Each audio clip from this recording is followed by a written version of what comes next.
how is it that you can have such a great record? Because that is the first album where you have me doing lead vocals on it, on 5 songs. Yeah, sure. And literally, the songs I sung on, if the people that had the records, they loved those songs. They was ready for a change. They was ready for a new sound of guy. And what was the new sound of guy? Not the music, it was the vocals. And me adding my vocals with my brother's vocals was very powerful.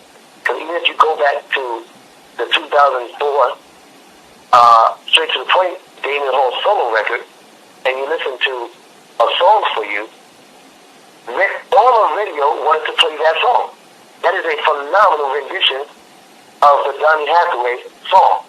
It was probably, and even Donny Hathaway Foundation told me that is the best remix or let me say rendition, use that word again, of the song we've ever heard. And it was phenomenal. That was a great song. Your version of that with Aaron was nuts.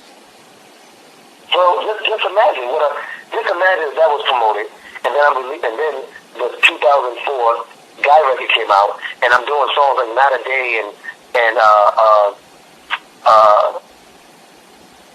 Love Online, and then I'm releasing a DNA Whole Brother record. We would come out and go platinum in a week. Sure. It was already set up, but we still gonna go platinum with it in a week because I'm gonna promote it and set it up where in 1 week we go platinum with this record.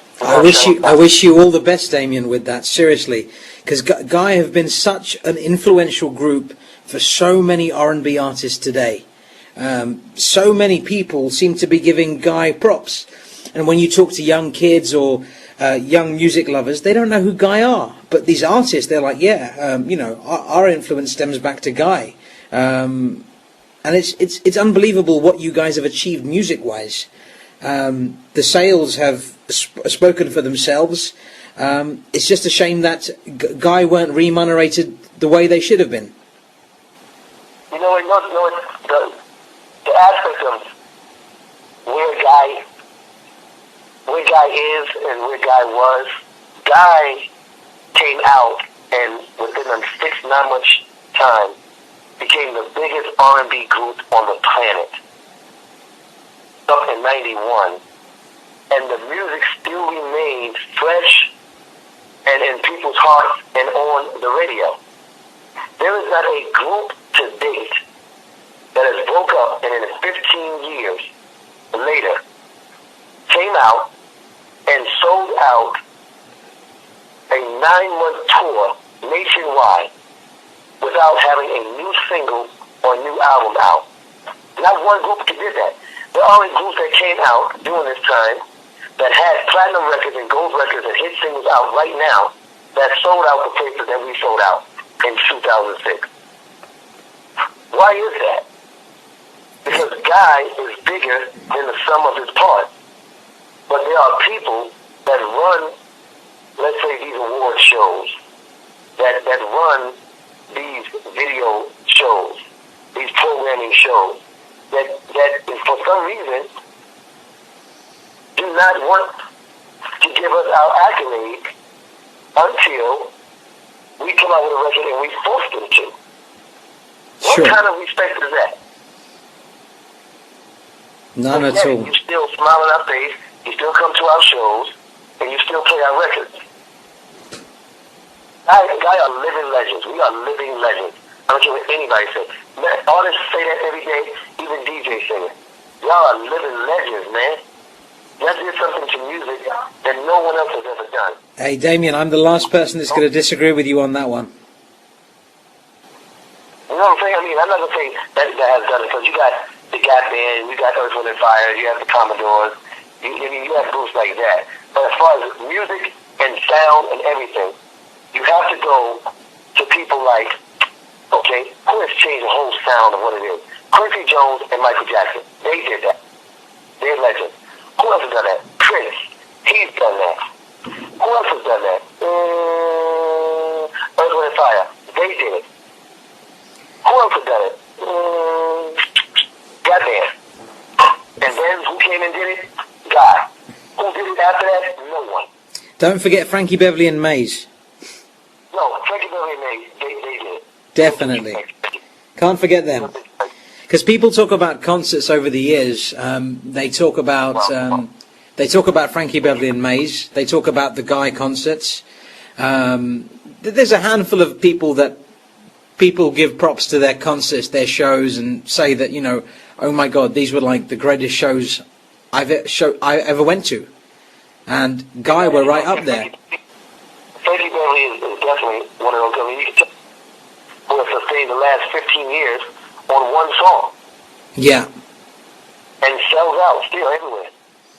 And it's like I can't explain the Guy concerts to people enough. If anybody was present at those Guy concerts in London or in Manchester or anywhere else in the world, that concert that I experienced at Hammersmith has to be one of my greatest moments ever.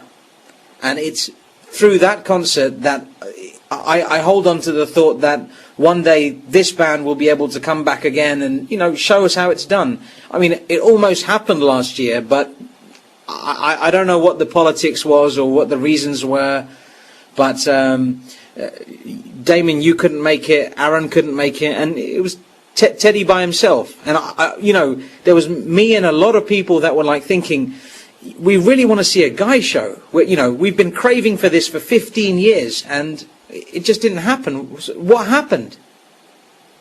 It's not that anything bad happened. The fact of the matter is we did not have our passports. And you know, now I have my passport, and my brother is still getting his passport. And Guy will come back to London. I promise you that. I will promise you that in life, Guy will come back unless one of us die by some chance. Then you will not see Guy. You'll see two members giving homage to Guy music. But at the end of the day, we will come out there because we did it out here. And it's not that we didn't want to do it in London. I mean, we did it nine and a half months in the streets as Guy, all three of us. So we missed two shows, that's it. But we did 9.5 months together. Phenomenal, sold out shows with some great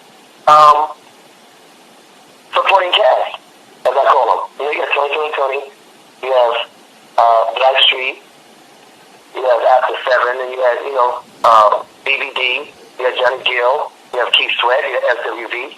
You know, those are the people that we piggyback with throughout this tour. But, you know, we headlined the whole tour. It was a great experience. And it showed us that people still want to see Guy, that people still embrace us, they still believe in us, and it distilled all of the thought processes or the questions of, I want if they look good, I want if they can still sing, I want if they can still dance. Well, they saw all of that. We still looked good, we still sung phenomenal, and everybody that saw the show said, it's better shows than we did back then. I don't think so, but who am I? I'm not the public, and it doesn't matter what I say. I'm not going to go against it. I'm just going to say, thank God that people still enjoyed what we had to offer, because we did do a great show. Sure.